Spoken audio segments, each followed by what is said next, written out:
Ийгилик хикаялар сериясында силер менен Джек Ма жөнүндө сөз кылабыз. Каналга катталып, видеого лайк жана комментарий калтырып койсоңуздар кубанычта болом.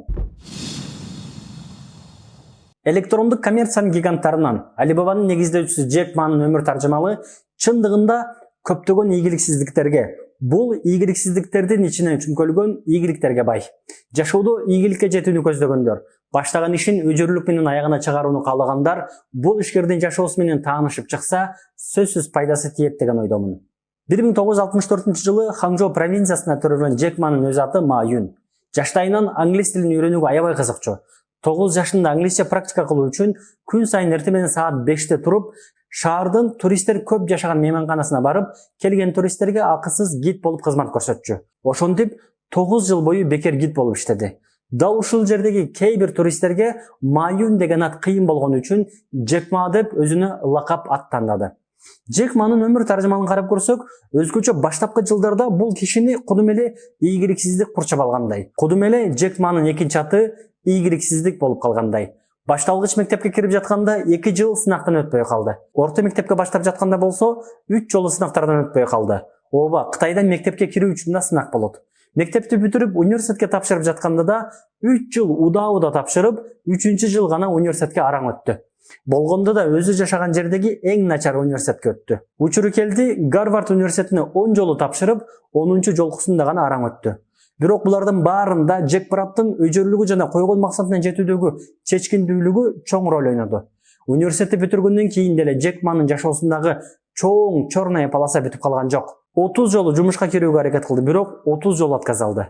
Коопсуздук кызматтан кирүү үчүн 5 киши кайрылып, 4 киши жумушка алынды. Бирөө жумушка алынган жок. Бул киши дал Джек Ма болчу. KFC жаңы эле Кытайга киргенде өзү жашаган шаарга 25 киши жумуш боюнча кайрылды. 24 кишини KFC кабыл алды, бир эле кишини жумушка алган жок. Бул ким эле? Албетте биздин Джек Байке болчу.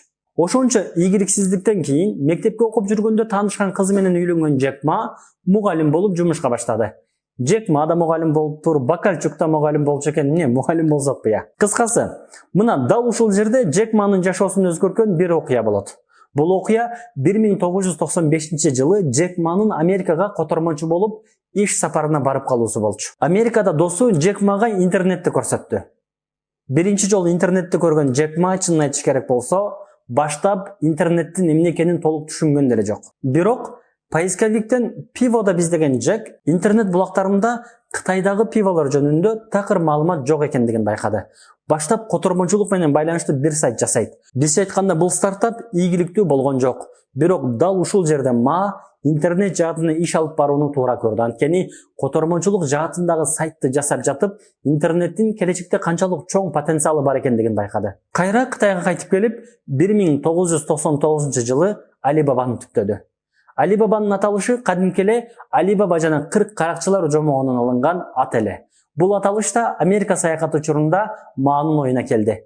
Айтылышы оңой жана жаттап калганга жеңил ат издеп жүрүп, Сан-Францискода түшкү тамактануу учурунда Alibaba деген ат оюна келет. Баштап официант кыздан Alibaba жомогун билесиңби деп сурады.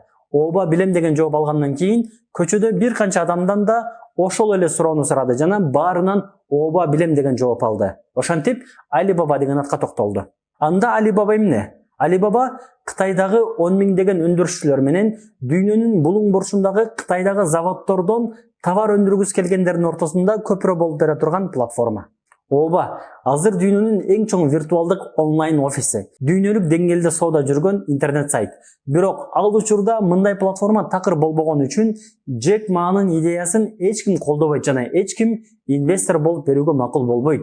Өзгөчө университетте катардагы эле англис тилинен мугалим болгон могул кишинин чоң инвесторлорго барып, идеясын айтканда инвесторлордун акча бөлүп берүүгө макул болбой койгону да мыйзам ченемдүү көрүнүш деп ойлойм.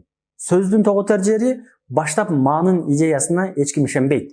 Alibaba'дай платформаны куруу мүмкүн эмес деп айтышат. Бирок жылдардан бери отказ ала берип, отказ алганга жана бардык кыйынчылыктарга чыдап, өз максатына жеткенге көнгөн Джек Брат $100 000 капитал топтоп, 17 кишилик команда менен Alibaba'ны курат. Бир кездерде эч ким инвестиция кылбай жаткан Alibaba'га күн келет дүйнөлүк чоң инвесторлордун катарына кирген SoftBank жана Goldman Sachs сыяктуу гигант компаниялар инвестиция кылышат.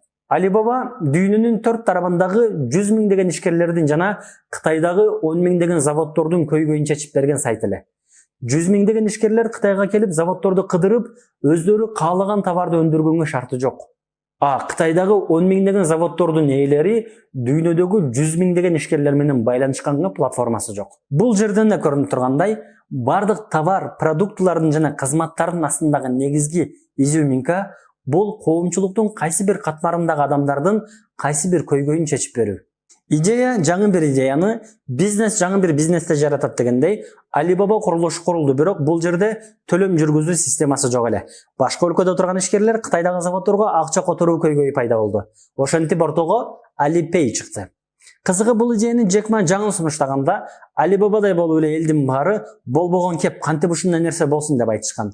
Азыр болсо Alipay'ди дүйнө боюнча 800 миллионго жакын адам колдонуп келет. Джек Пайге бир ийгиликтин артынан экинчи ийгиликке карап жыла берди.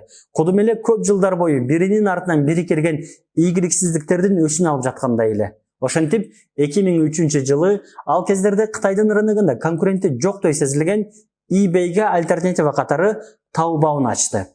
Бул сайтты Кытайдын Amazon'u деп түшүнсөңүздөр болот. Джек Мадай күчтүү ишкердин рынокко жаңы маркетплейс менен чыгуусу eBay'дин тынчын алды. eBay Джек Мага Taobao'ну сат деп кайрылышты, бирок Джек Брат сунуштан баш тартты. 24 миң жумушчусу менен дүйнөнүн өз категориясындагы эң чоң бизнес платформасы болгон Alibaba'нын башкаруусун Джек Ма 2013 жылы башкаларга өткөрүп берди. Бул кадамын жаштарга жол ачып бериш керек деп түшүндүргөн Джек Ма компаниянын башкаруу кеңешинде калды. Өмүр таржымалы менен жакындан тааныша келгенде, өзгөчө ишкердикке кызыккан жаштар үчүн Джек Манын жашоосунда чоң сабактар бар деп ойлойм. Максат коюп, бул жолдо дуушар болгон кыйынчылыктарды жеңип, алга карай умтула алган, 100 жолу жыгылса, 101 жолу ордунан тура билген Джек мырза ишкердик жолундагы баары үчүн жакшы өрнөк болот деген ойдомун. Джек Манын жашоосу Катардагы англис тили мугалимдик кесиптен баштап, жылдык обороту 300 миллиард долларлык компания куруу ар адамдын эмес, эр адамдын баяны деп ойлойм. Максат койсок, белди Кудайга байлап, алга карай умтулсак, өзүбүз, жакындарыбыз жана эли жерибиз үчүн чоң пайдалуу иштерди кыла алабыз буюрса. Дуушар болгон кыйынчылыктарга багым багыла. Бүгүн кыйын болот, эртең андан да кыйын болор. Бирок жакынкы убакта жаркын келечек күтүп турат.